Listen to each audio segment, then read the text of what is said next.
Science of the Southland, Sunday, March 24th, 2024. Gentlemen, we have joining us today the voice of Georgia Tech volleyball, Kurt Hoyt. Kurt, how are you doing today? I'm doing great. Thank you for inviting me on this evening. Kurt, to start off today, we have some spicy rule changes from the NCAA that we'd like you to talk through. And Jake, I know you have some thoughts written in here as well. But first, to level set, let me go through the exact rule changes as written down for us by USA Today. Number one, referees are now allowed to issue red cards to the home team in cases where spectators get too close to the playing area and the home team does nothing to resolve the issue. Number two, interference above the net is now challengeable by video review. Number three, all protests against referee decisions must now be resolved during the match in question. Number four, small, snug fitting nose rings and ear cuffs have been added to the list of acceptable jewelry that can be worn during a match. This is a very long list. I don't know why I decided to read all of these in one go. Number five, each team is now allowed to designate two liberos for each set. Only one libero would be allowed on the court at each time. And number six, players may now contact the ball more than once on any single attempt on a team's second contact, so long as the ball is played to a teammate. And the USA Today writer here notes, this is John Hoffling of the USA Today, notes very specifically that last rule change has made some players quite upset. And Kurt, I would love to ask you why. Well, my daughter played setter, and I can tell you, countless hours in the gym of trying to make sure that you can contact the ball cleanly, because the whole idea is they want the ball to come out of the hands, that your hands have touched the ball only once. And you can get into all kinds of, being tech folks, you want to get into the physics of all of it and things Side like that. spin. You see a lot of it with the side spin. That's an indication that you might not have contacted it with both hands at the same time. And so there is this notion that if you're a setter, you have, worked on that skill for a long time to not, because you got to remember volleyball is a rebound sport, right? So not all passes are going to be perfect. So the setter can't just kind of stand in their spot and wait for the ball. They're going to be moving around, sometimes running around all over the place, trying to do the best they can to deliver the ball cleanly to the hitter. The other side of it is that if you end up in a situation where the setter cannot get to the ball, maybe they were the one who passed it to start with, you had what over the years on the air I call the "you're not the setter" call, which is there are referees, and it mentions this in the article, to point that if you aren't the setter, like if you're one of the middles or maybe even one of the outsides, sometimes you might give a little leeway to a right side hitter because they're supposedly the backup setter or maybe the libero on the court, but you get someone that doesn't normally touch the ball, and as soon as they touch it, the whistle blows, and they're already putting up the two fingers. It's like they're anticipating, oh well, this person can't do this, and Yeah. and so therefore they call them for the violation, whether it was good or not, right? So Mhm. I think for folks who work on that skill day and night, I take a lot of pride, right, in being very clean with their setting. Yeah, I could see where you're like, well, wait, did I do all that for nothing? I would say that no, you haven't done all that for nothing. My guess is that their research and from the reading I did, that it's probably true that if you are sending bad sets to your hitters, that there's a little bit of that that's going to take care of itself, Yeah. because Yeah. either it's going to be a hitting error and a point for the other team anyway, or you're going to have to bump the ball back over and give the other team potentially an easy chance at setting up their own offense and pounding the ball back down your throat and scoring anyway. And so by eliminating that call, what it does is it takes away judgment from the referee of trying to figure out, okay, was that a double? Was that not a double? Allows play to continue, right? So you haven't stopped action. And so I can see from their side is that the goal is to encourage continuous action. And if the referee's not having to make that particular judgment call and you allow the game itself to kind of decide whether to penalize that set or not, it could be that it ends up just being a wash, right? That the points still get scored to the right team in the end. And we haven't stopped action and created a place, we've all seen coaches, yelling at the refs or looking at them with great indignation over the calls. And actually, technically, I believe if I'm remembering some of my rules learning correctly, the referees are supposed to, in a sense, before the match, gauge the skill level of the setters and call the match to match the skill, the better skill level. And that doesn't happen in practice, because can you imagine if you went to a match and you had a clear difference in quality between the two setters, and the team with the better setter was essentially getting this advantage in a sense because the lesser quality setter is getting a whole bunch of double calls over the course of the match just because they're not quite as skilled as the other setter. And so that part of it, I think, is kind of where people have sort of stepped back and said, well, you can't, because that's a big argument that you could end up getting into. And you get some referees, it's kind of their thing to call a double. And after a while, everybody gets annoyed by it. It's like, oh, well, great, this guy's the up, or this woman's the up ref tonight. Get ready for a lot of doubles, right?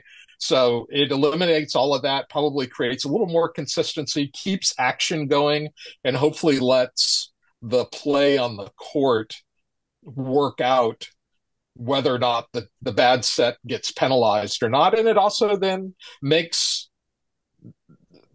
keeps athletic plays from getting a whistle and stopping the action. So we'll see how it works out. I don't think it'll be the disaster everyone thinks it is, but I certainly get it.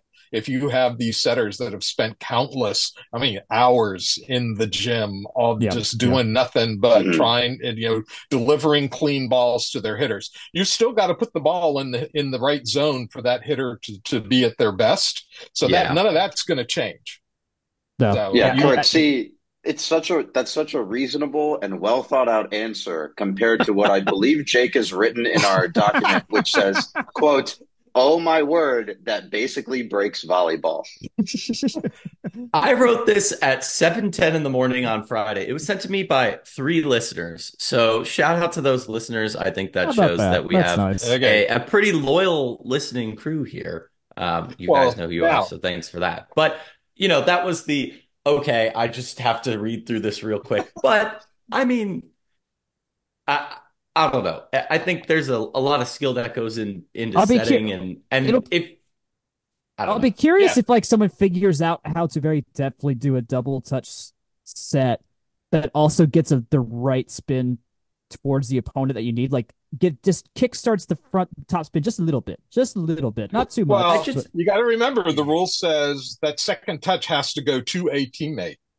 Right, that's what I'm saying. You kick. Yeah, you can't try to use that to bend it like Beckham back over the net where nobody is. Right? It's side spin. You go forward, but you kind of shove. I don't know. I've clearly played 0 minutes of volleyball in my life, but but you have to also remember, I'm old enough that back when I learned how to referee intramural volleyball at Tech, the first contact had to be clean as well, because we were instructed as officials that if the first contact, if your hands weren't locked together like this on that, and arms out on that first contact, we were to call a double, 2 hits, because physically we were told that if your hands aren't connected, and the energy and the contact of the ball will move one or both of your arms to where it is impossible to not have the ball touch one arm then the next before going up, right? Yeah. And years ago, they changed that rule to allow that first contact to be as nasty as possible. And even, here in later years, you can now kick the ball, right? The skate saves are legal now in volleyball. What they've been doing is trying to encourage the athletic plays, because it keeps action going. It's exciting for the fans, and it keeps people paying admission. right? I And think, that's what you want. Yeah. It feels like a smart move when you're trying to, and this article mentions it too, when you're trying to capitalize on the massive increase in viewership that the sport's getting right now too. Yeah. Like, you don't want to have rules and stuff in the game that when you think about it, you're trying to make when you're turning into just a sport for kids and then kind of turning into like an entertainment program. You got to stay entertaining too.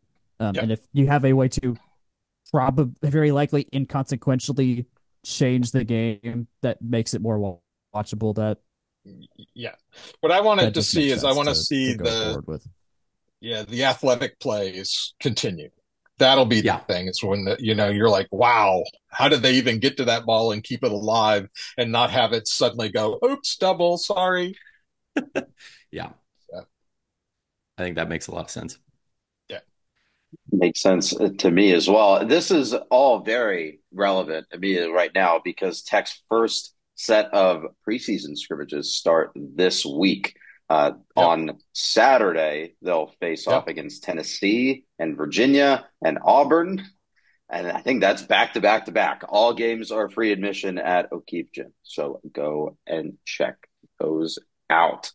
Gentlemen. The Big South qualifier is this weekend, and that it always coincides with the club volleyball event because the Big South qualifier is one of the biggest sporting events that comes to town every year. That's the one in the Congress Center, right? That's the one in World Congress Center. Yeah. That's the one where I got to introduce then Governor Sonny Perdue to the sport of volleyball. So it was nice. because you're going to have it's over 10,000 players plus their parents here in town. And so also then you get the players on the Georgia Tech campus. And they're, the nice thing about recruiting rules and whatnot is that you might actually be able to talk to coaches when at the World Congress Center, they can't talk to them. Interesting. I do want to just plug real quick to our listeners, bigsouth.us. They'll have just some backsplash like banner pictures and stuff. And if you just look at that image, I think it conveys almost perfectly what some of these big tournaments look like. I think, probably just 20 from the picture I have up right here. It's all buildings and halls too. At GWCC. ABNC is a lot of floor space. Yes. So you go into a convention floor and there's 100 volleyball courts set up. And one of those rooms is probably 50, 60 of them, and they're all playing at the same time. And so you want chaos, right? Organized chaos. There's a lot of organized chaos going on in those qualifiers they play at convention centers. It all works, and it's all great. But it's something to see. I might need to give the team a heads up if I'm going to come on Saturdays, so I don't lose my seats to 18,000 different kids that could take that. No, it won't be that. The trust is, you get some folks there. But you'll be fine. Cool. I think when I was in Boston a couple weeks ago, they had a similar event to this called, it's like the Boston Volleyball Festival, and it was in their convention center, and it was on the bottom floor. And I just, our conference was on the top floor, and I looked out onto that, and it was just volleyball courts as far as the eye could see. It was so much energy, so much volleyball on that floor. Well, and that's why the governor showed up the time that he did, is that there was someone, I think there was someone on his staff whose daughter was playing club volleyball and said to them, and trying to explain this to him, said, no, you don't realize how many people are here in town for this event. This is like rivals some of the largest conventions we get in town every year. And so I'm there at a court near the door, and he happened to come walking in and happened to be the guy he asked, like, what the heck's going on, And so I spent 20 minutes explaining club volleyball to Governor Perdue, and it was interesting, but and then he walked through the entire convention floor, just taking it in. So, but he got it by the time that day was over. He's like, all right, this is a good economic engine for Atlanta. Well, and I think that speaks to the power of just like being exposed to sport. It's what so many people have come onto with women's basketball, softball, even college baseball in the last couple of years. Like, you just have to see it and get that access. And And yeah, that I think the rest is history. But compared to, 4 baseball fields going at once or 2 pools at a swim meet, 100 games is truly a sight. It's a lot. Yeah. A lot of whistles. So much. It just even looking like, because there was a glass, I guess a glass wall, and then probably like an entire story separating me from the actual action on the court. And just even looking at it was just, yeah. I started getting the vapors. Basically, it was pretty awesome in like the literal sense of the word. Awesome. Like it was pretty cool. Gentlemen, we have Kurt here. Are there any burning questions that you've had to ask Kurt over his years of covering Georgia Tech volleyball for the Institute? So I'm going to lead here because I was trying to think of a couple. And so I asked my fiance, who I accidentally turned into a giant Georgia Tech volleyball fan right when we first started dating. So thanks, Georgia Tech volleyball. That worked out. I was like, hey, like we have Kurt on.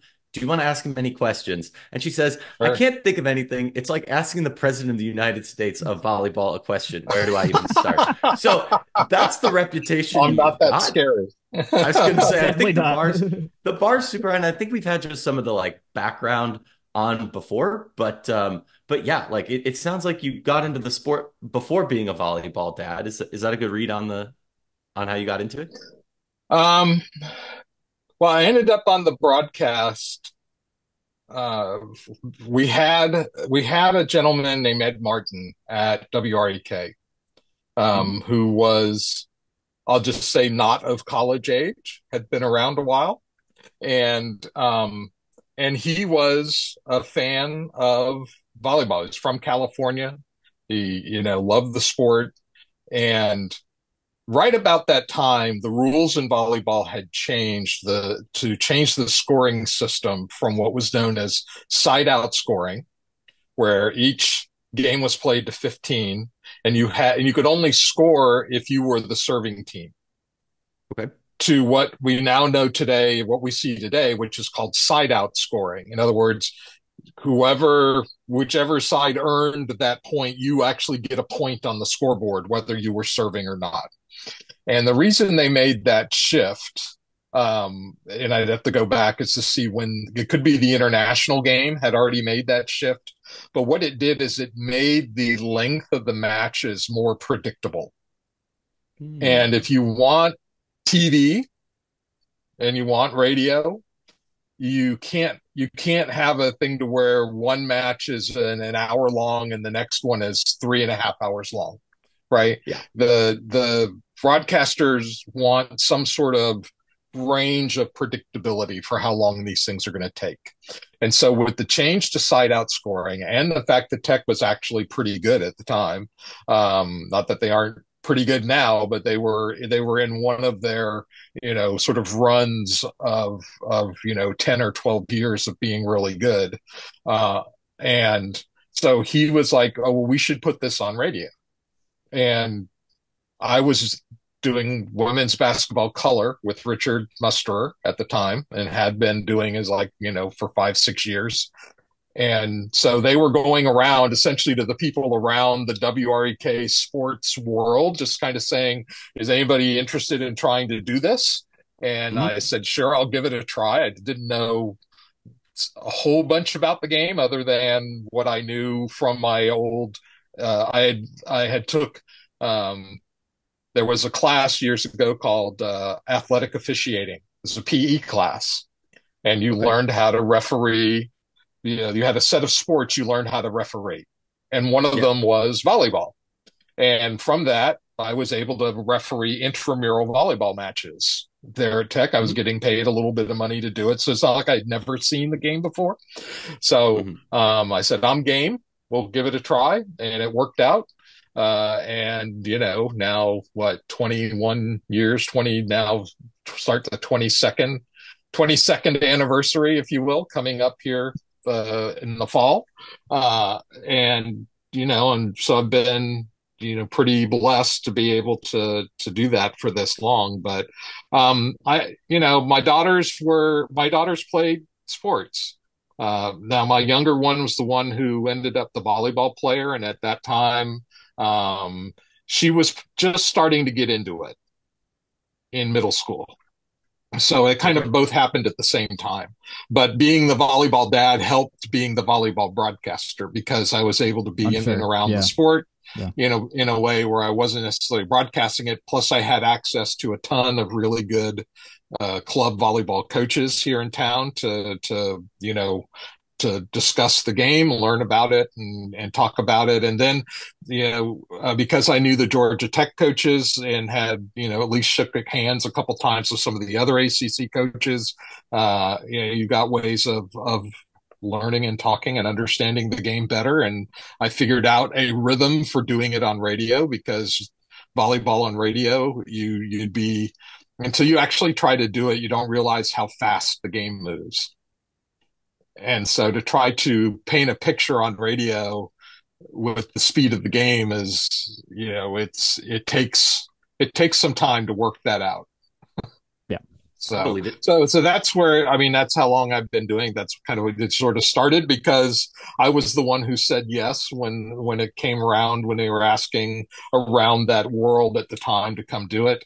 And Ed made sure it got on the air. We ended up with, a booster who was willing to help fund paying board operators for many years. And now we've gotten to the point where the radio station sort of does pick that up, and they're doing it themselves. But it's so there were a lot of folks who sort of came together and said, we really want this. And it became a net positive, at least, for the program. Certainly at the time when there were very few other schools doing volleyball radio at all. And also WREK being on the internet made it so that distant parents could listen to the match if they weren't in town. And so it became, it became a nice thing for the program to have. And my hope is that it stays a net positive for the program. And it'll continue. Someday someone will have to take over for me, because time usually wins at some point, but we'll see, what'll happen with that long term. I get a lot of support from, the athletic administration, and saying, no, we want this, and the coaches, they want it. It would have been easy when TV came around to say, why bother? But, they've said, no, we want this. It's one of the uniquenesses of Georgia Tech volleyball, and they want to see it continue. Well, sure is appreciated on our end too. I only had one other crazy pressing question. I don't know if you gents had anything. I don't want to monopolize everything. I had my hour and a half with him a couple months ago, so yeah, go for it. Fair enough. The one that came to mind as somebody who's seen plenty of Georgia Tech volleyball, the latest kind of innovation that they've got is playing a big game, potentially maybe two, I don't know, in the future at McCamish. I'm very interested to hear your thoughts. I've been to both of them. I thought they were both interesting events, but playing the big game outside of the bandbox did have a different feel. That was the one that came to mind to ask. So in the pre McCamish version of the building, was horrible for volleyball. And the reason that matches were being played over there at all was that if you want to host the first two rounds of the NCAA tournament, you have to do it in a room big enough to meet NCAA standards for minimum attendance, minimum number of seats. And so back in the aughts, right, when we were in the tournament and we were hosting in Alexander Memorial Coliseum. And if you remember the Olympic configuration of that building, where they drop the floor and the seating is kind of up above, and they didn't have the floor seating for volleyball. And because of the way that building works, it was dead.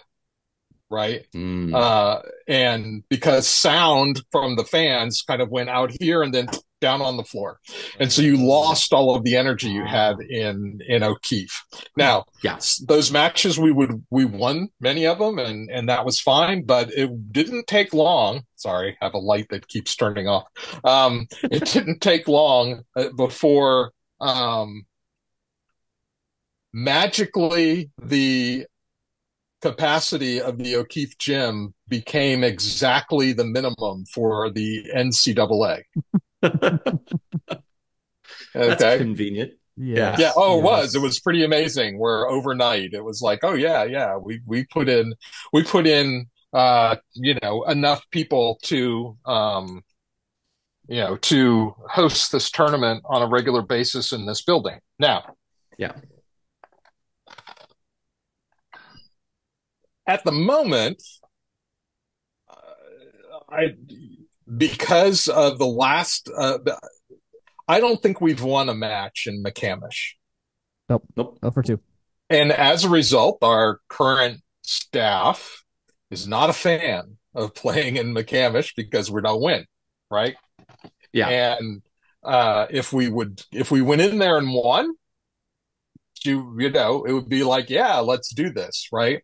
Because if you step back from any emotion or any of these kinds of things, and you're trying to look at how do we grow the volleyball program? How do you get more fans to be able to see the match, right?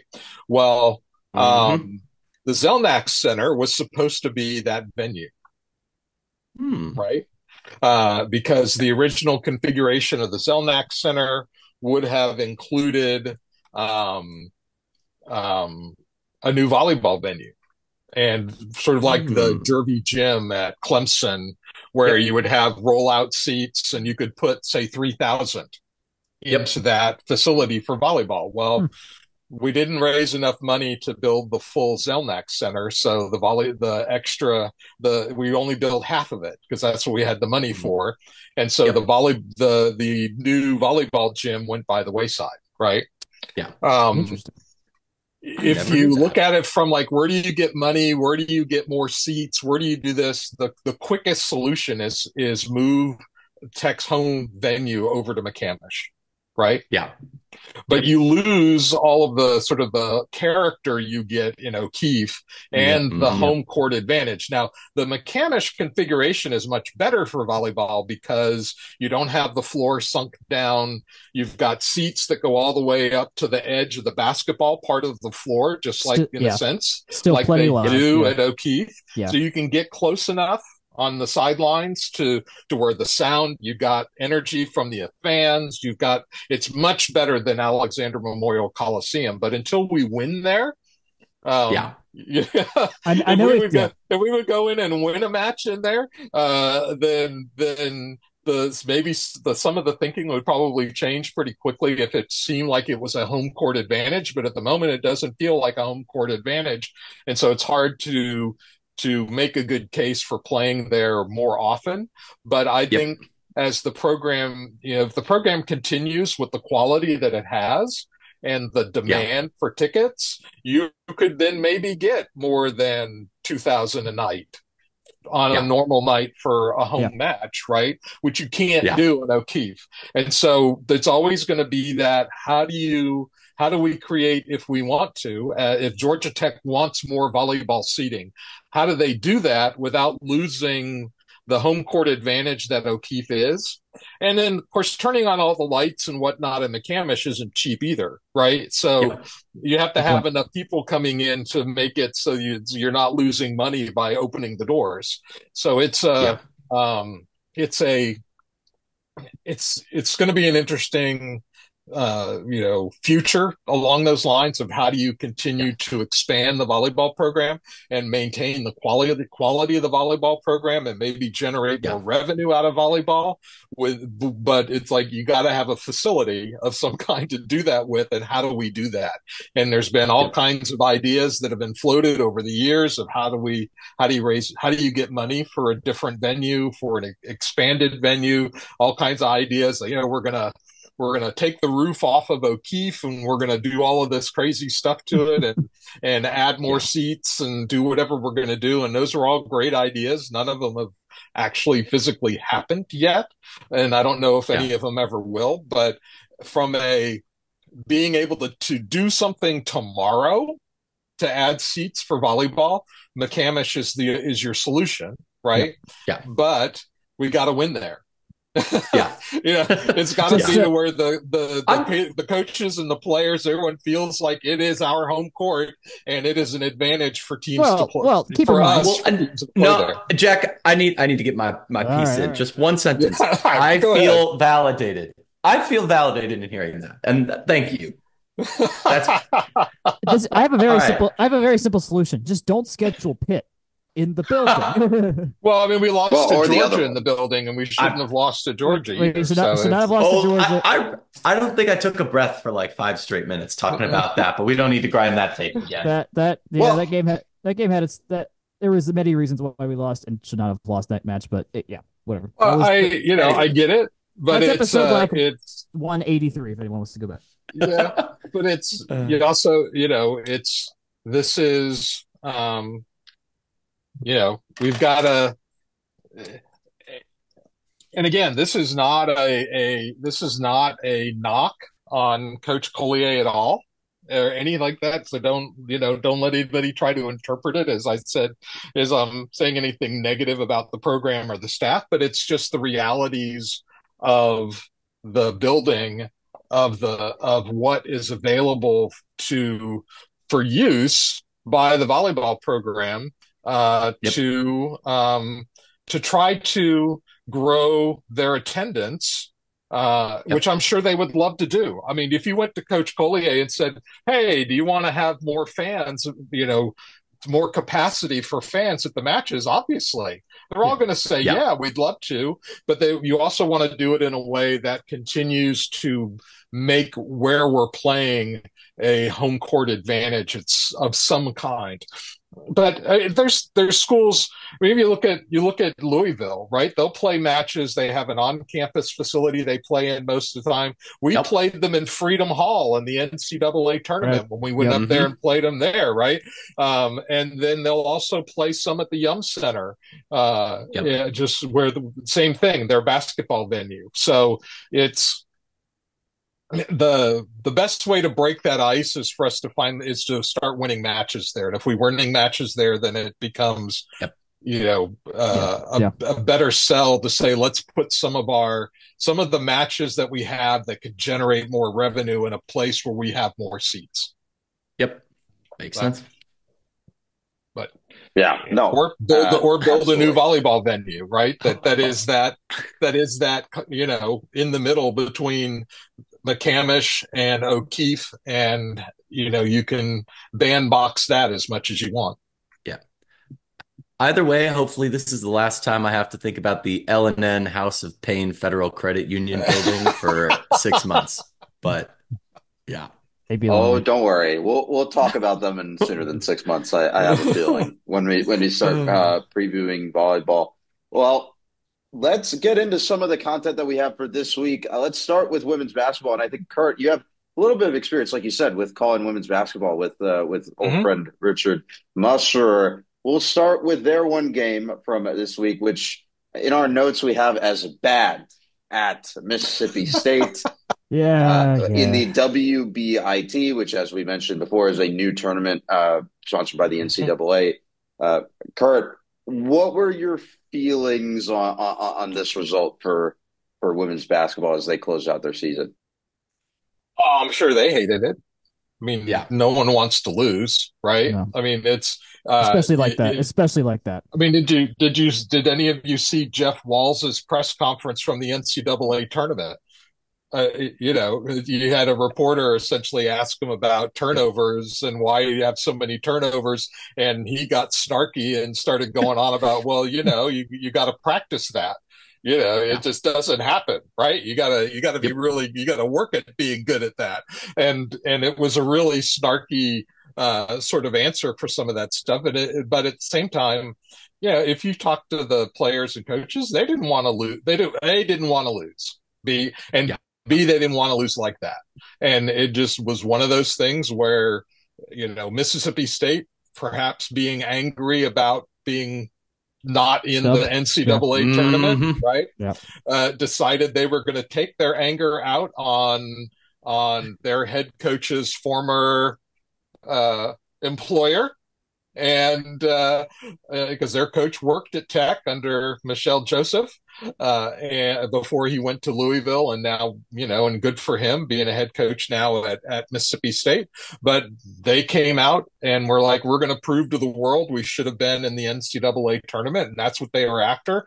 I haven't seen how they're doing with TCU tonight as to whether, they got the same sort of thing going on. But, we've had games this year with our team where we just, for whatever reason, don't shoot well, for a long stretch. And, the Notre Dame game at home was like that, to where we went a slow start shooting and Notre Dame just was able to run over us. And Mississippi State did the same thing. It's, we have still a young team, right? We're led by sophomores, right? And so we're led by some very good sophomores that I want to keep at Georgia Tech for their entire careers, right? I want Toni Morgan to stay with us, until she graduates. I want Cara Dunn to stay with us until she graduates. I want Rusna to stay with us until she I want all of those women that are on that team to be with us from start to finish. I don't know whether they will be, won't be, but that's up to them. That's their life, right? And they get to decide how to live their life and what they're going to do. And so, it's not for me to say what they do, but hopefully Georgia Tech is where they wanted to be. Hopefully they see that this is a program on the rise and they can be responsible for that rise. And be responsible for hopefully some pretty special things happening over the next, 2 years for those sophomores. And so no, they didn't want to have it end that way. Not at all. If, no one wants to lose, but this is the time of year where only, there's only one team in that tournament that's going to end the season with a win. There's only one team in the NCAA tournament that's going to end the season with a win. And so did you lose tonight, Thursday night? Did you lose tonight? Did you lose next week? Did you make it to the end and get a win? Chances are you're going to be one of the 31 teams that lost, or you're going to be one of the 67 teams that lost in the NCAA tournament. But they wanted to show better that night, obviously. And it just, for whatever, one of those things that happened, it just didn't. But the thing I really like about this group of young women is they don't quit. They don't fold up the tent and go, it's not our night. Oh, well, and we'll go do that's what happened in the Notre Dame game. Were they going to come back fully in that game? Probably not. But at the same time, they played that game as best they could to the end and tried to come back. They did that at Mississippi State.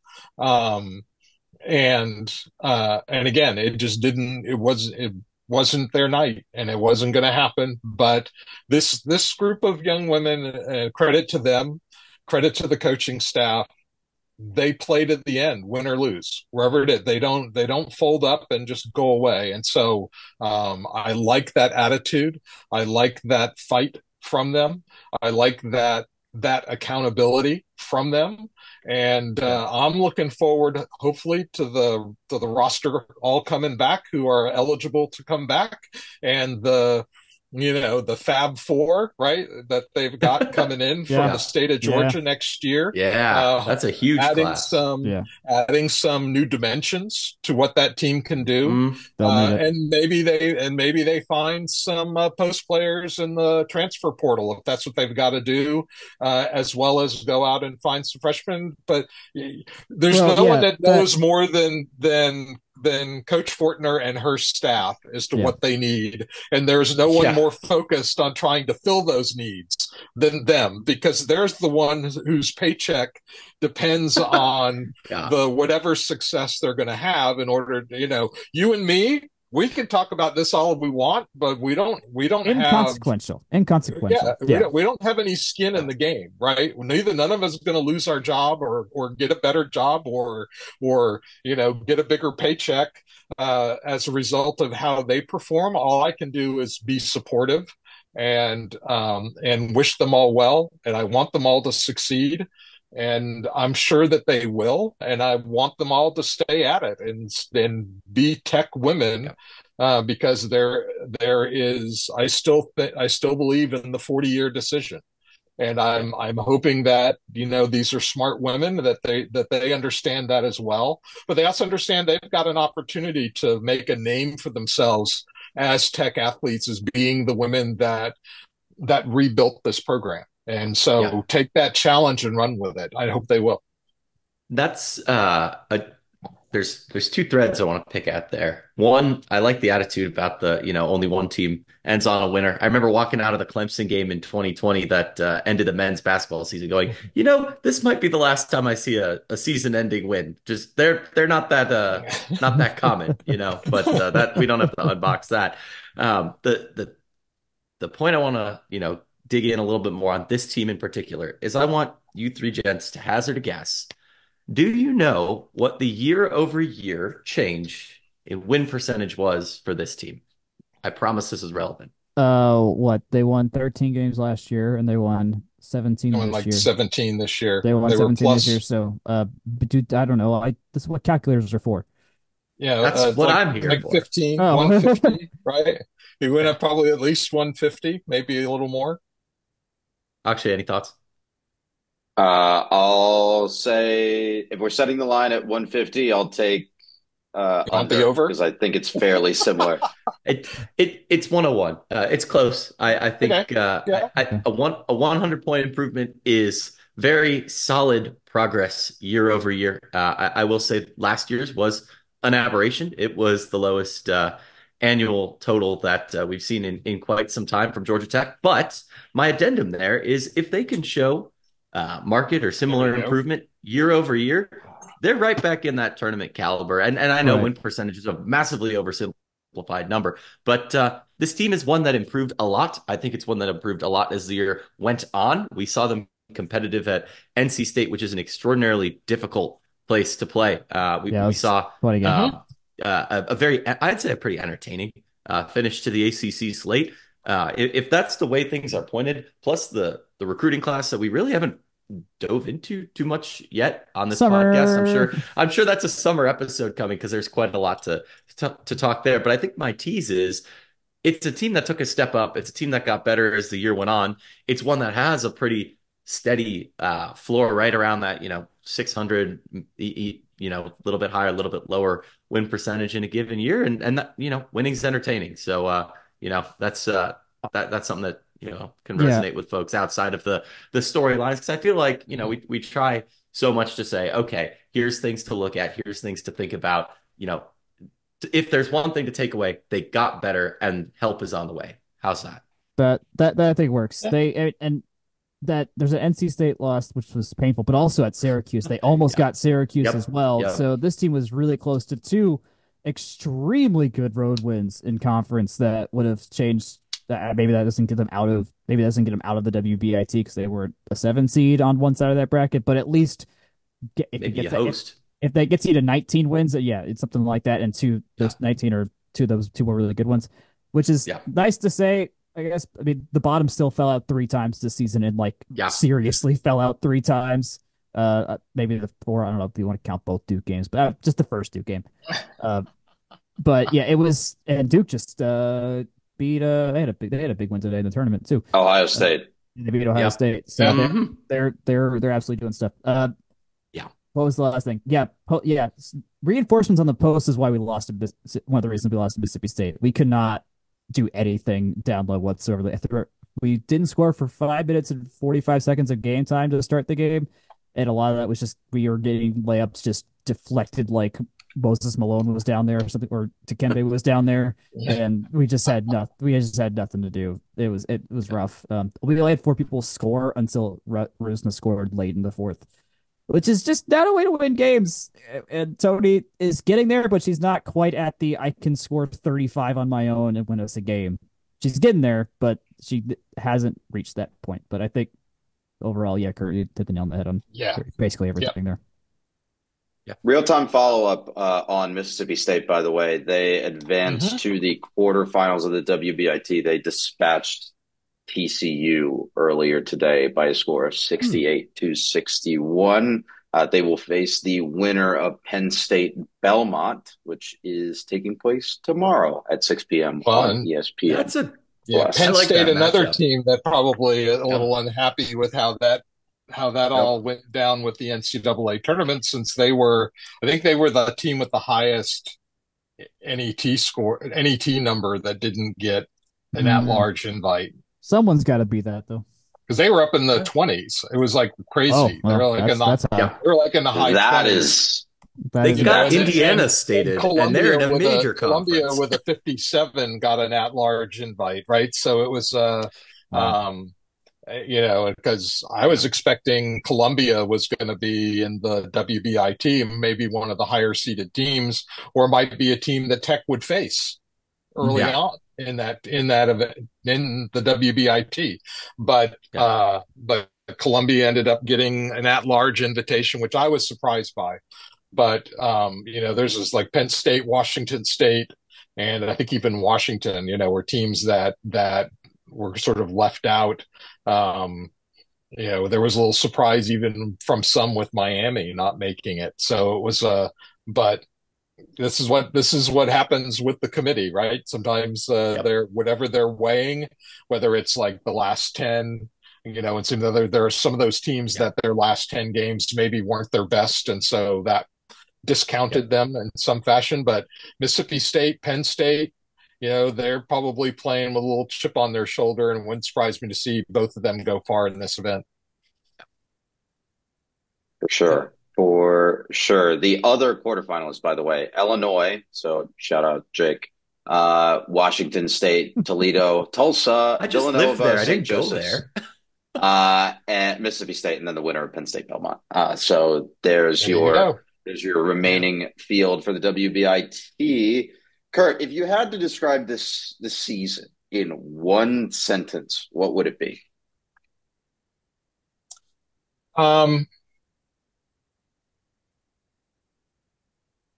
And gentlemen, I'm coming to you next, so prepare something.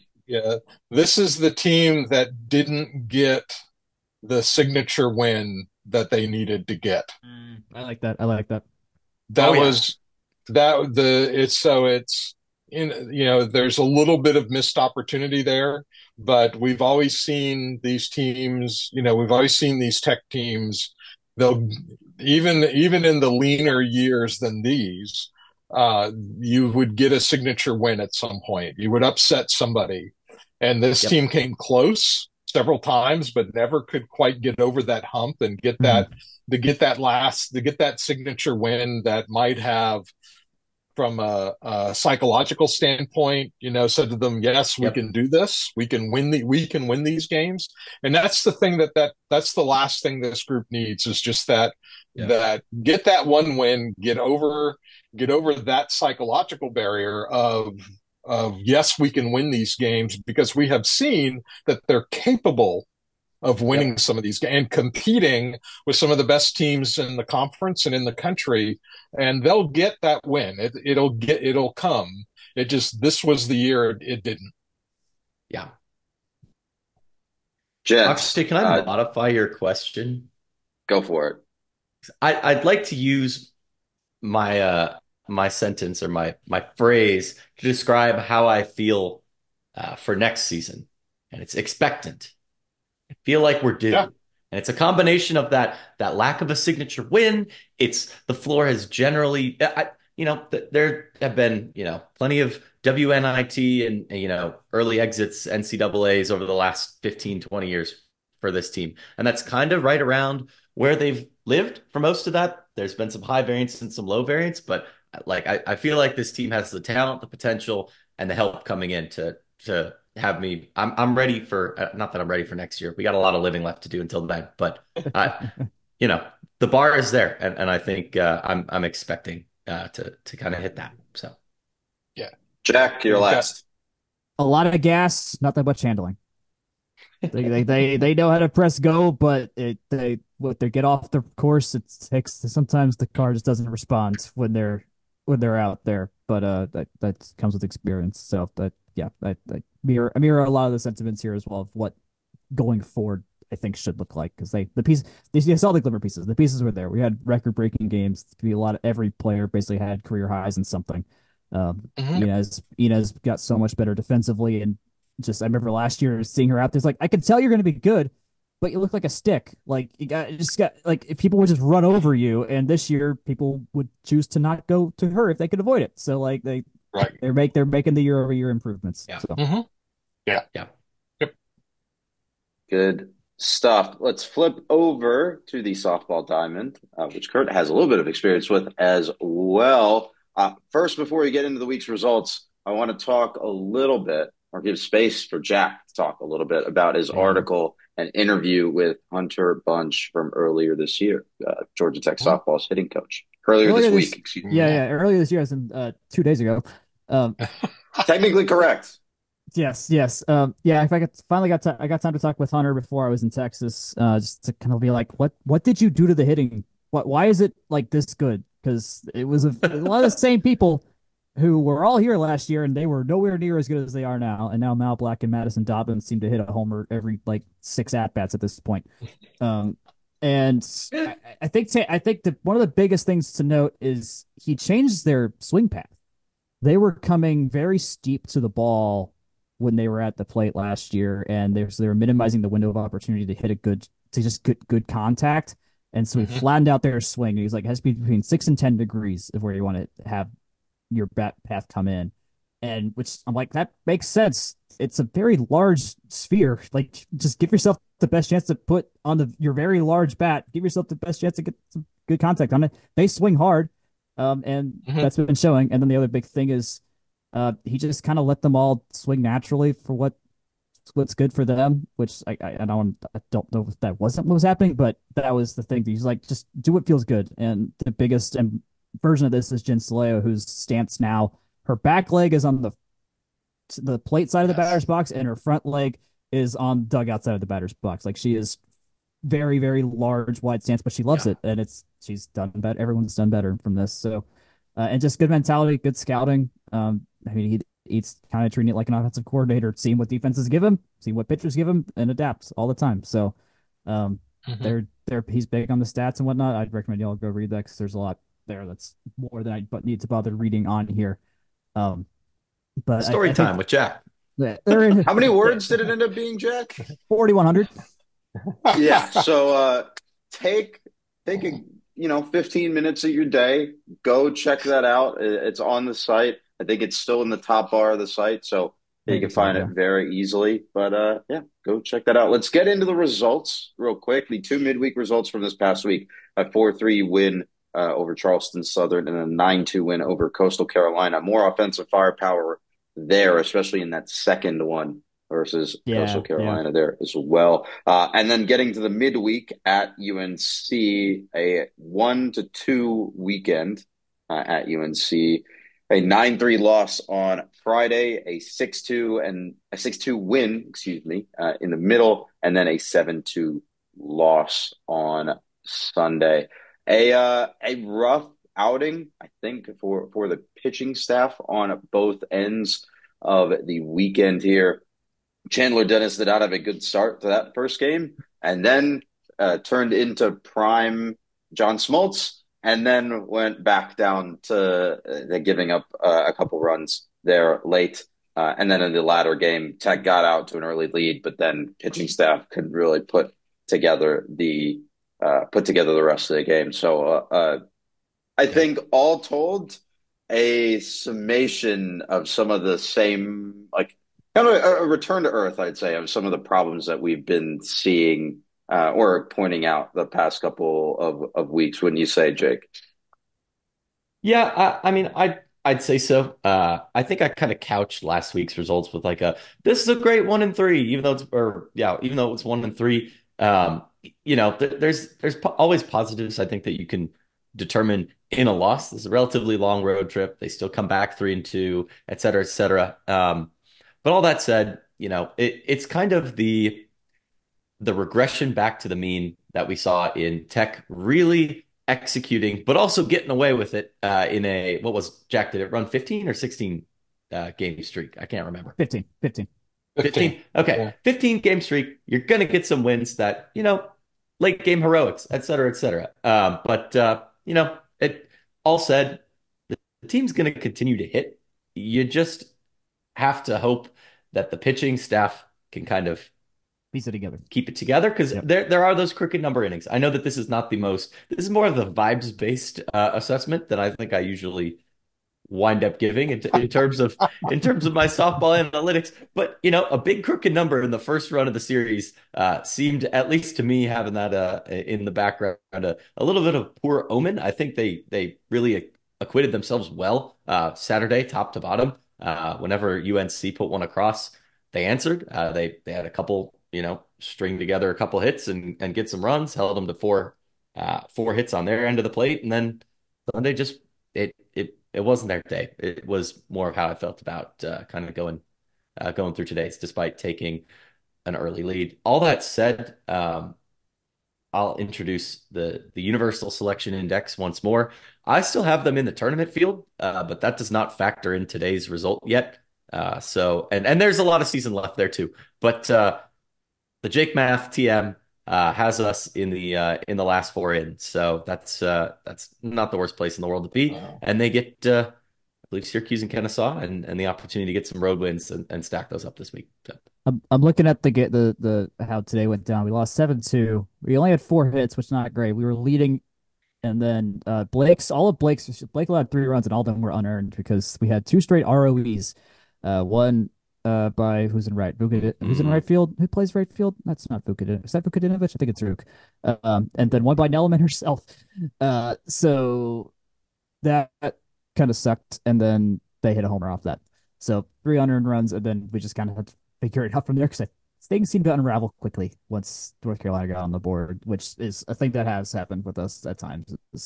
One team gets going, and then it just kind of snowballs. So.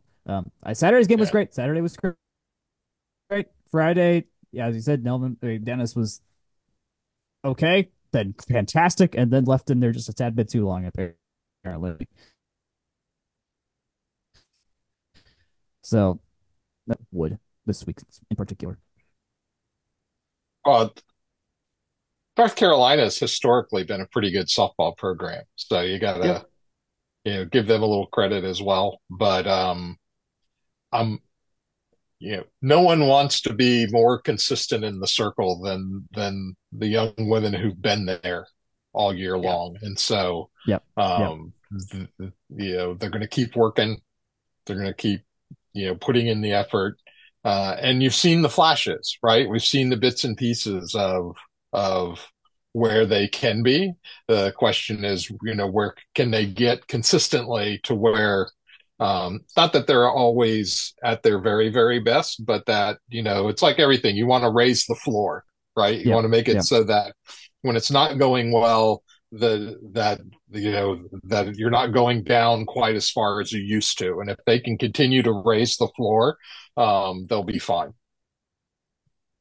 Yeah, for sure. And I think one of the things that we've come back to over the past couple of weeks is the difference between the pitchers on staff's ERAs and their FIP, their fielding independent pitching. And I think I've harped a lot on the overperformance there of those ERAs compared to FIP.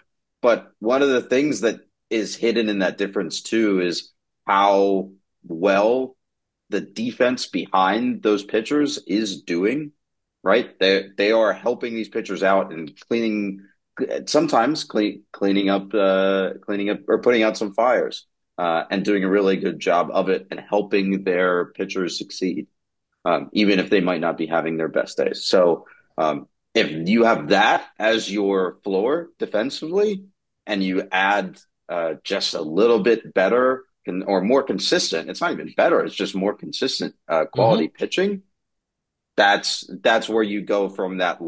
Jake, I think you said last four out or last four in, but in any case, one more bracket of teams up.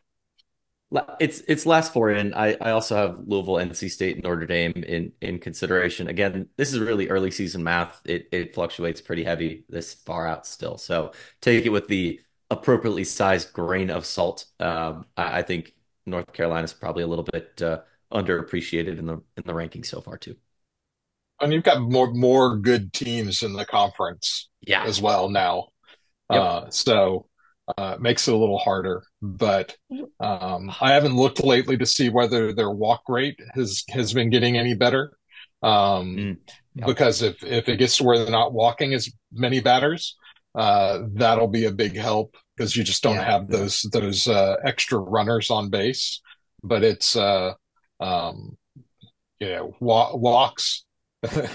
You see it in both softball and baseball, right? The walks, in a lot of cases, they come back to bite you somehow. And so I'm sure they'll be fine. In any of these sports, the difference between winning and losing is just so thin. And in a lot of cases, it's just make one fewer mistake this game than you made the last one. And that can be the difference between winning and losing. So I'm really happy with how the team has improved this year. Let's just like everybody, not just us, coaches, players want more consistent pitching. They're all working on it. I'm happy to sit back and cheer them on while they do it and be happy to pat them on the back when it happens because I'm confident it will. Yeah. I talking about baseball and softball together. Weirdly, I just noticed that they both play in Kennesaw on Tuesday. So if anyone's local and really wants to get a double dose of tech sports that just doesn't want to do it at Georgia Tech, consider that. I don't know if you can make it out to, that neck of the woods, but odd coincidence after both being in North Carolina this weekend too. So yes, for sure. Just to talk about the fixture list, other than Kennesaw coming up, that's the midweek, and then the ACC series at the weekend is in Syracuse, who is number 127 in USI. Let's move over to baseball. Let's talk about that in a little bit. Midweek win versus Georgia State. So that is pretty nifty. But this series versus number 20 UNC at the weekend in Chapel Hill. Oh boy. Not a ton to say. That's not a ton to say. I think the results kind of speak for themselves on this one. Jack, I don't know if you had any other notes on this game. Not too much. I mean, we were hitting pretty fine. I remember watching the first first game, and like we were putting some really good wood on the ball. Like we were hitting solid stuff. Drew hit his 14th homer, and just couldn't. We would get guys on base, but only got so many of them across. It was just really just hard at bats, but we had solid contact and just couldn't put it all together. That felt like the one we had to have too. I know that's kind of a baseball fallacy. Man, again with a vibes-based take, but like this is what you do when you put that many runners on base, you leave 2-3 runners on in a couple innings. That really makes a difference in a one-run ball game. Yeah, like, it does. It does. Frankly. Yeah. It was a lot of that, and then looks like games 2 and 3 were not the not the ones to think or to go back to and think fondly of. So. Are they the 20th team of the country? Yes. We're playing on the road. Yes. So that's not great. I do want to reiterate about the Georgia State game though. State had that game. Like they really should have won that game. And then Burris got on, and then Matt Ellis just hit a bomb and got us clear of Georgia State, which was huge. The Georgia State Barstool was not having fun with that game. Their Twitter account. By the time that was over, so I kind of feel bad for them a little bit because there's only not really many things Georgia State. We play them in everything, and they basically don't. Jack, be nice. Jack loves doing this, where you're digging a giant football-shaped hole, and we're gonna pay for it in September if you keep talking like this. I have no fear. Making a lot of promises on credit. I wish I had the confidence, man. But I do want to note one other thing. The one last note I would add on Saturday is bullpen did give up 7 runs in the last 2 frames that they were on the mound there. So that is one thing to flag, but I don't think that surprises anyone, and I'm not going to dwell on it any more than mentioning that fact. No need for that as well. I think the problems that we've discussed before are the problems that still exist. So, talking about baseball's fixture list before we hop over to a quick break, midweek at Kennesaw, like we mentioned before, and then at the weekend they will be hosting Boston College. Jake, where do you have Boston College on your handy dandy USI calculator? I gotta flip back over to the previous sheet. Give me 1 second. I have them at 40th. I have them in the field. I have them as pretty good. The interesting thing about this model is within given years, it tracks pretty strongly to RPI, but outside of given years, it tracks more to the peripherals. And Boston College has played a decent amount of road games and just those RPI type builder, strength of schedule type plays. But even then, they're sitting at number 95 in the country. But then again, everyone in the ACC's pretty not bunting this year, but everyone's feeling super competitive teams. So should make for interesting and quality baseball coming up. Good to know. Just to talk about Boston College a little bit, they faced off against Virginia this past week. Yep. They did not do so hot, it seems. Virginia Tech, excuse me. Virginia Tech, best record in the ACC, 8-1 as of right now. They finish off the Boston College series with a 12-6 win. So interesting note, but we will compartmentalize that for a future series. But for now, before we talk more about outdoor track and field, tennis and swim and dive, a short break. Yes, you guys know the gist at this point. This podcast is brought to you by Section 103. Stephen and the gang at Section 103 make the highest quality Georgia Tech materials. I'm wearing my Georgia Tech baseball, the Tech classic zip-up sweater. I love this sweater. It's a great sweater. You can buy it too. Section103.com. On the topic of baseball, they do have Drew Burris jerseys. Number 8, support him, support Section 103, wear Georgia Tech, and be themed for baseball by checking that out. As always, free shipping on orders over $70, and we'll keep you posted as new things rise. Code FTRS for 10% off. Tell them we sent you. Helps us, helps them, and makes you look great. So with that, back to the show. Welcome back to Signs of the Southland for Sunday, March 24th. Let's flip over to the track. They were at Tallahassee for Florida State Relays. The second day was a little bit delayed due to weather, but we do have 2 full days worth of results. Let's start with day 1. The long and high jumps were on that day. For the men, Cameron O'Neill posted a second place finish in the long jump with a 7.48 meter finish. 3 women finishers to discuss: Amia Wilson at third with 6.33 meters. Jillian Catton at ninth with 5.74 meters. And then Kelsey Chambers with a 5.03 meter finish. In the high jump, 3 finishers to talk about here: Omar Arnault finished third, with 2.08 meters. Camille Trotman and Carla Duplessis finished second and fifth, respectively, with a 1.46 or 1.64 and a 1.59 finish. Jake, any notables from day 2? Yeah, I basically want to cut them up as day 1 being more field and day 2 being more track. The highlights from the track then being a couple second place finishes. Of course, Eric Singleton Jr., he of indoor track and also Georgia Tech football notoriety. He did finish second in the 100-meter dash, confirming he is still active with the team. So that's interesting to keep an eye on there. We had a couple other podium finishes, including a relay. As everyone here knows, relays are my favorite as a swimmer and a person who enjoys scoring lots and lots of points. Getting second in a relay, especially for the women, shows depth and it shows speed. And I love both of those things. So congrats to Anna Witherspoon. I didn't write down the first names for everyone here, so I'm just going to read last names: Odafon, Witherspoon, Demery, and Joseph. So congrats there. We also had Jamison Miller wind up on the podium in the 400 meter, and Gracie Marston finished third in the 800 as well. Oh, and Tristan Autry in the mile. He finished third. Fantastic. Next up for track and field, they'll be splitting the squad for next weekend. Half of them will go to Florida relays, not Florida State relays, Florida relays on the 23rd of March.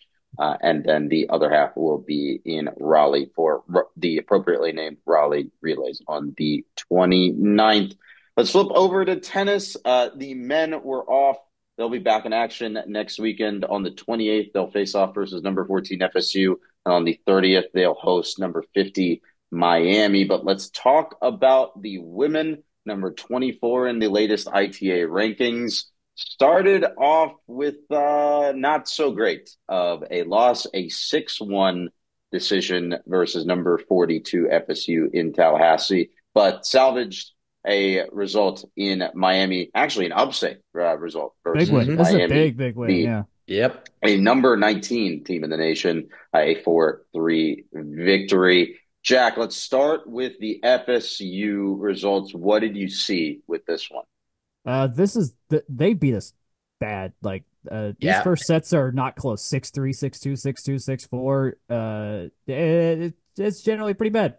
Tech was close to getting the doubles point though. Carol Lee and Kate Shibura barely dropped that seventh game up on court one. Yeah, they were close there. Bilchev and Nicholson got theirs handedly to give us at least a shot at it. Yeah, Kate Shibura was the only singles player to even win her first set against Florida State. So when you only win one, I wonder about this. I've never done the tracking to see how determinate winning first sets are in college tennis. If that's like what the win rate is there, if you need to win 4.55 first sets to predict chances of winning. I don't know, something like that. Just think about it. This Miami match though was huge. I have to mention, because I'm looking at the scores here. We only won 4-3, so we had to win the singles matches we had to win. Bilchev went to 15-13 in her first set tiebreak. I bet you can imagine what was the last court to finish in that 4-3. Well, and they were, and she won match. And she won her third set 6-4. So this really came down to just one of the longest tiebreaks out there to pull off this upset. It's big. This is what at times second, third best team on campus, and they're going to have people in the NCAA field. They've always got someone in the field, and so stuff like this is showing me like, okay, they can win those first two rounds kind of matches when they get there. I want to highlight one player because I think we don't mention her enough. Scarlett Nicholson. I don't believe she's been ranked at all yet this year, but she did not lose this weekend.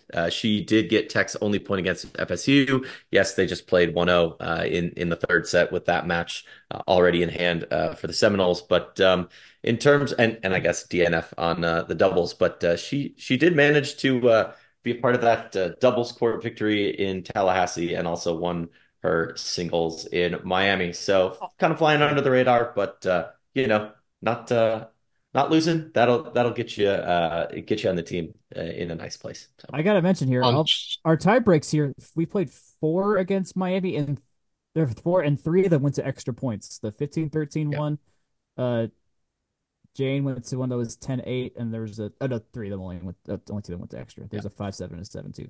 A lot. And Nicholson's 2 sets in Miami did go 7-6, 7-6 with tie breaks. So that's gutty. That's winning the ones that matter a lot. That's working also, hard. To be fair, one of those was 15-13. So it is basically a two tiebreaker. Yeah, it's a double tiebreaker. Yeah. Oh, wow. That's huge. That is a lot of tennis. That is really a lot of tennis. For the women, they slept good after that one. Yes. True.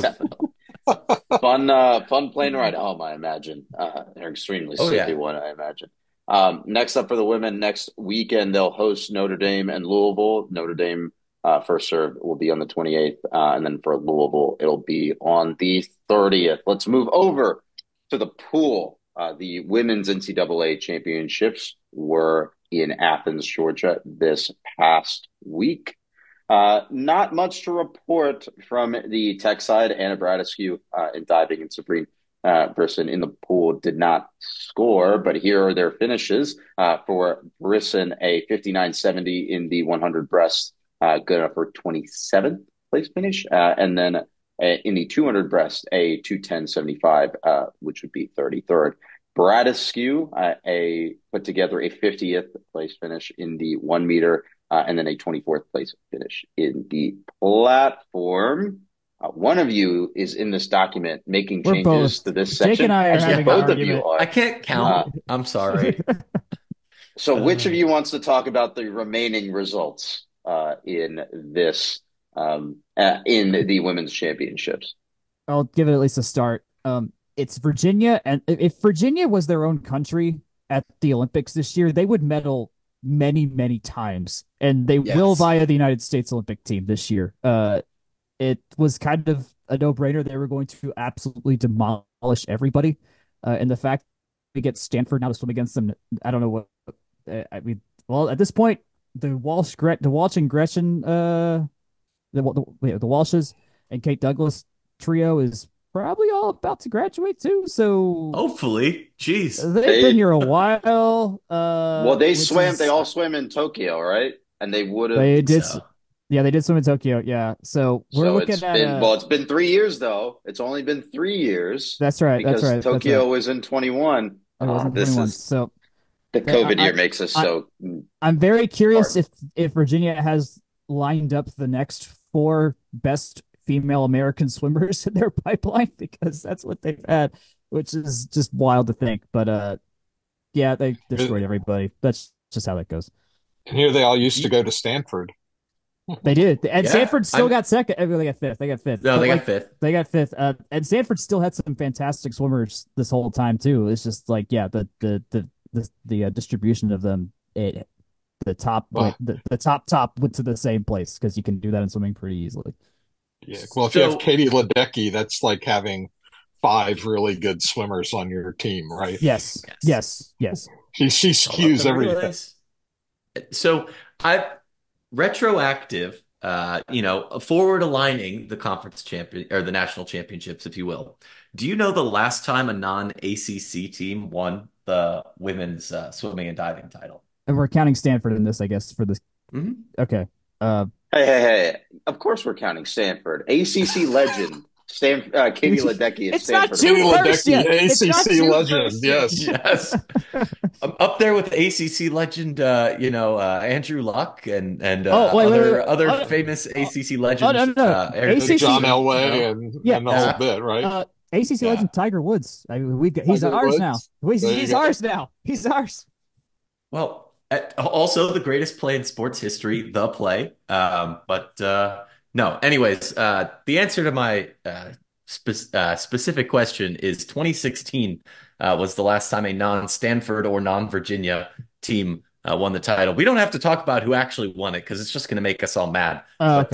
Anyways, already made me mad. Let's just talk about next week then. Let's just talk about next week. You're saying they might be somewhat local? Is that what you're trying to say? Yeah, they might be. One could say that they won 3 out of the 4 before that streak. I do want to highlight that 11 ACC or future ACC teams finished with points at NCAAs, further reiterating that we swim in a spooky neighborhood, and I believe that is the only 2 ACC teams, or 2 other ACC teams than us, that did not show up on the point scorer list were BC and Pitt. So, quite a good conference for swimming. We'll also kind of see that next week. We can talk probably a little bit more specifically about Georgia Tech, given that we do have more entries. We had 6 near misses, B cuts that were kind of in the top 40-ish. That was, not selected to go over to Indianapolis, but Tech does have 4 individuals, including Berke Saka in the 2IM,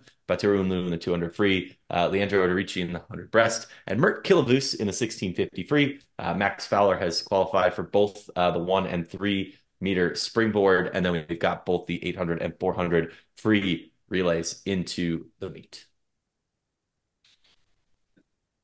I have an upshot here, unless anyone has thoughts before I just continue rambling about swimming. Sure. I mean, last year, I'm hoping these guys overperform a little bit, because as a school, we underperformed really badly in 2023. Just everything was just not great at the meets last what year. What a ringing endorsement, Jack. I know. I was watching all of these live because I was very hopeful, and so, it just happened that way. It sucks, but I mean, you got in your Jake that Bert actually might get points for the 1650 free. He's up there enough in the psych sheet where we could get a little bit of something, which would be really nice to have that. Mert is a machine, and his 7 projected points, if applied to, and granted, this is a different sport entirely because women's swimming and men's swimming are very different. There is no UVA of men's swimming quite in the same way, but you slot that into the women's meet last week, that would put Tech at 32nd overall. If you slot 7 points into 2023 for the men, it would put Tech 33 overall. We currently have them in our proprietary ranking at about 27th in the country. So, I think that just outside the top 25, but inside the top 40 is a pretty reasonable expectation. The 800 free relay and the 400 free relay did qualify. We'll note that one of those was 17th, the 4 free relay. And if they can move up just one spot, that is 2 more points. So it really shows the margins you play with in the sport of swimming.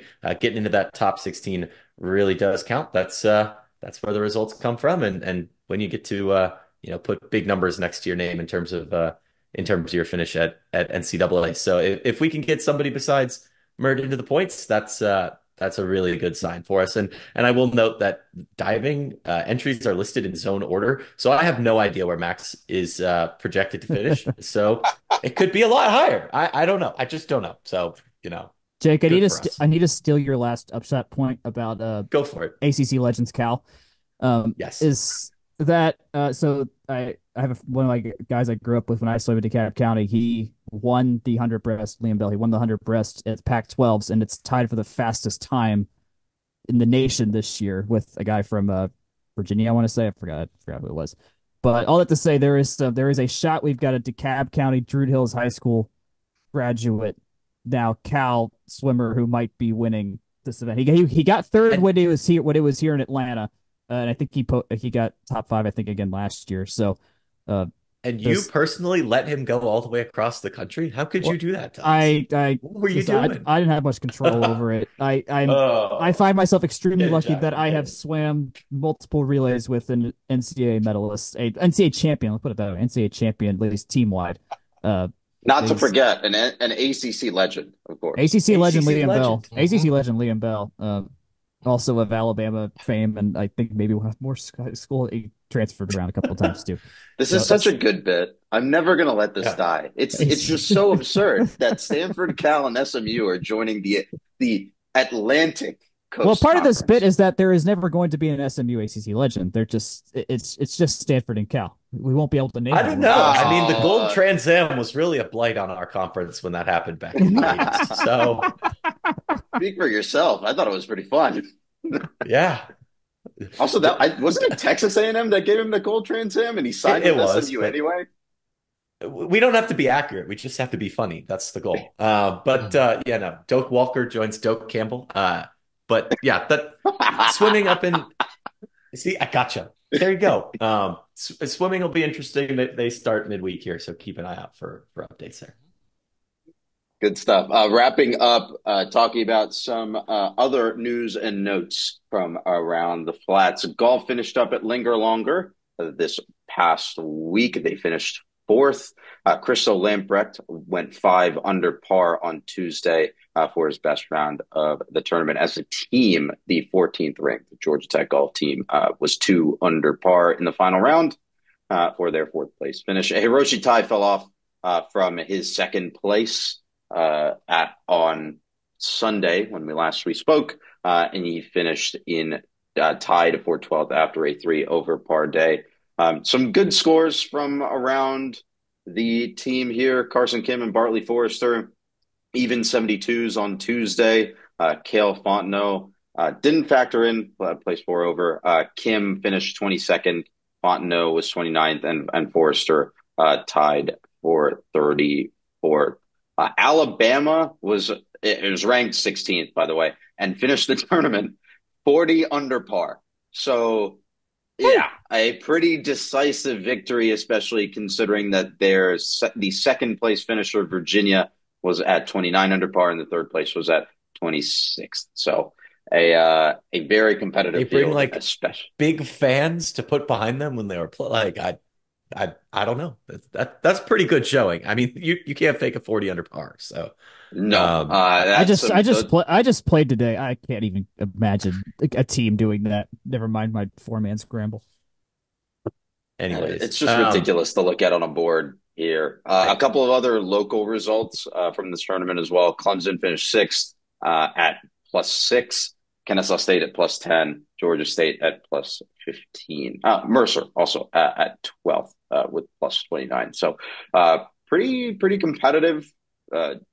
Pretty competitive field at the top, especially, but not so much in terms of the competition for the competition straight up, considering that Alabama was up 11 strokes on the second place team. Club lacrosse, our number 7 club lacrosse team, was off this past week. They'll be back in action at this weekend versus number 9 South Carolina. Gentlemen, thank you for joining us today. We'll end with some quick trivia from given that we've kept Kurt trapped here for 2 hours, it only makes sense to theme the question to him. We apologize, but also thank you for hanging out. We kind of talked off air before. I was going to say we talked off air before diving in about what the Kurt Hoyt era is, and so we've defined this as such from '96 to present for women's basketball, '02 to present for volleyball, and '09 to '19 for Georgia Tech softball. So there's a period where we got 3 sports in the mix. There's a period where we got 2, and there's a period where we got 1. And my question to start is very simple. I want you to take a stab at what the win percentage is for those sports all in during those time periods. Oh, wow. So you got your database cranking over there? Is that what you did? Yeah. Oh yeah. It's, yeah. So I'm gonna throw volleyball is above 500. I think over that by stretch. By a lot. Yeah, by a lot. Yes, they did pretty well. They're all above 500, by the way. If that's a fair hint. Yeah, well, there were some turning points there in basketball, and there were also some years in basketball, women's basketball, where the scheduling philosophy was very much to try to get enough wins prior to ACC time that you could get a few wins in the ACC and still end up right about 500, if not. So they're not quite as far above 500, probably a little closer to it over the stretch of many years, right? Getting close to 30. And softball, I still think softball's above 500, but but they're between volleyball and women's basketball. Very critically, did I rank them right? So, actually, basketball wound up at a 584 across that time period, which is the middle spot between volleyball at a 646 and softball at 538. Buoyed by your 823 that you got to enjoy in the first year at the Mew when softball went 51-11. Yeah, I was about to say, like, you got that threw way off. That year being in this data set is very important here. Well, once you get into the Gen Yi era, that skews everything, because there will never, when I was doing softball online, it started out as video, or it started as audio, and then started to have a video component to it. I tried to figure out how to work a Gen Yi reference in is essentially every game, because if folks who didn't see her play, she was intentionally walked 4 times in an NCAA tournament game. Wow. Because people were so petrified, because she was the Barry Bonds of softball at that time, to where she was and the problem with it is I think she scored 4 times in that game as well, because they were trying to avoid her hitting a home run, right? And so they would intentionally walk her. I mean, this is like the very first batter. She hit leadoff. So the first batter of the bottom of the first inning is an intentional walk. And then, she'll steal second. She'll get the third on either a single or a ground out. Somebody else is out. And then she'll score on the next play. And it's like she scored anyway. So it was like, which way do you want her to score? Do you want her to have to steal some bases and advance on other outs, or do you want her just to go ahead and hit the home run? And so, I mean, she had an on base percentage over 500. No, I've never seen anyone like her so far as softball, as someone who altered the game as much as Jen Yi did. She could field like crazy as well. Balls never got by her at second base. And Jen Cilio is really good out there now, but sorry, Jen, but you're still not Jen Yi. But the Jen Yi's in just kind of a different universe than the rest of us in softball. When I talked to her for I interviewed her about her time when she was with the Canadian Olympic team for the Beijing Games. I hadn't fully looked into her stats, and then I saw 2010. I'm like, that seems good. And then checked the NCAA record books, and I was like, oh, it's like she's still leading in everything for almost everything 14 years later. Like, and that Barry Bonds analogy, like, that's what I use when I try to explain it to friends. I'm like, we all saw Ronald do this, but imagine if Barry Bonds hit leadoff and still did everything, the numbers matched, and we're still just as good. Absolutely.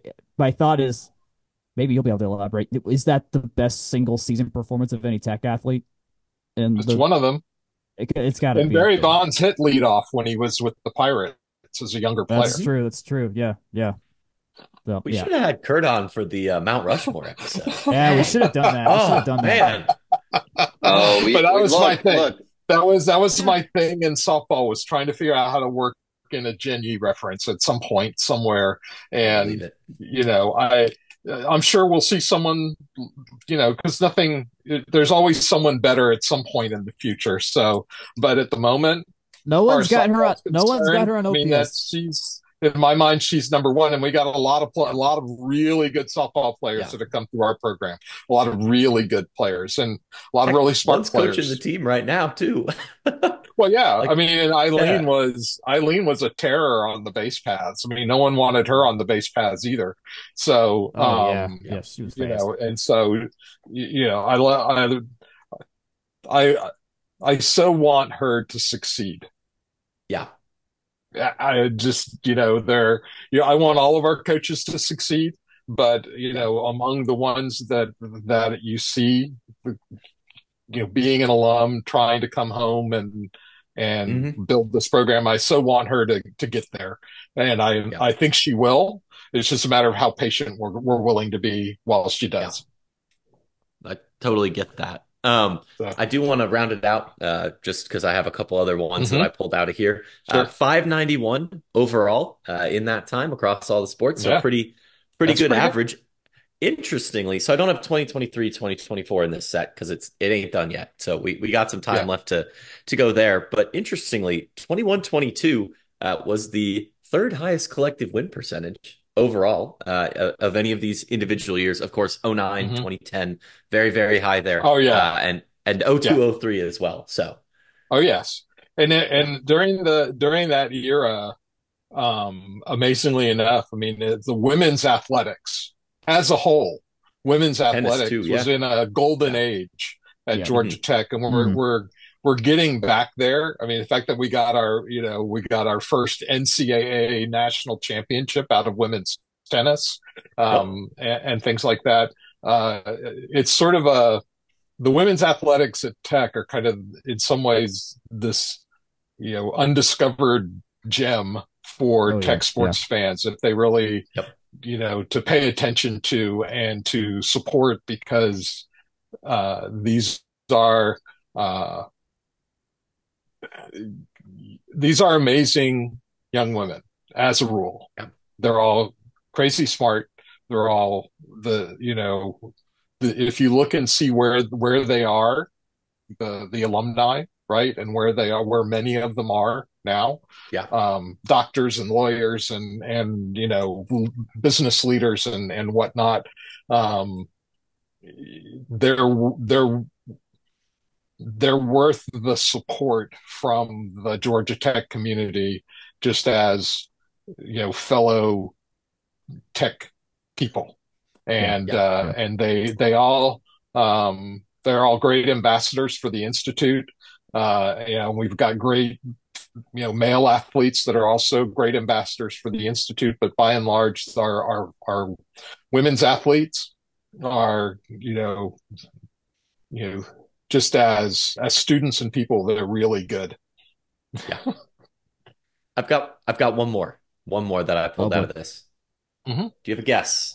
Who's the coach with the highest win percentage that you've called games for? Oh, highest win percentage. If it's not Eileen, I'll be shocked. I mean, not Eileen. It's not. No. Sorry, Michelle. Bond, no? Bond would be up there, but because Michelle is the longest tenured. Those early years were a little rough. That's true. Yeah. So my first guess would be Bond had the best winning percentage over the time period that we overlapped, which was most of his career at Tech. But but those years were pretty good, and he had a couple years toward the end that were a little down, but he was solid, winning 25 plus matches a year for 5-6 years. So that's who I'll throw out there. How'd I do?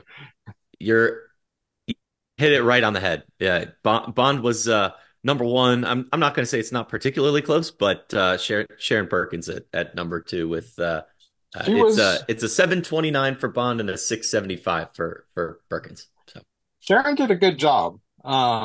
And if I remember right, she's the one we took from Georgia, right? And so I think so, yeah. I think when she came over, it was a little go, wait, we hired an assistant coach from Georgia at Georgia Tech, but it's like, well, that's happened before and it'll happen again. But I thought Sharon did a good job. And the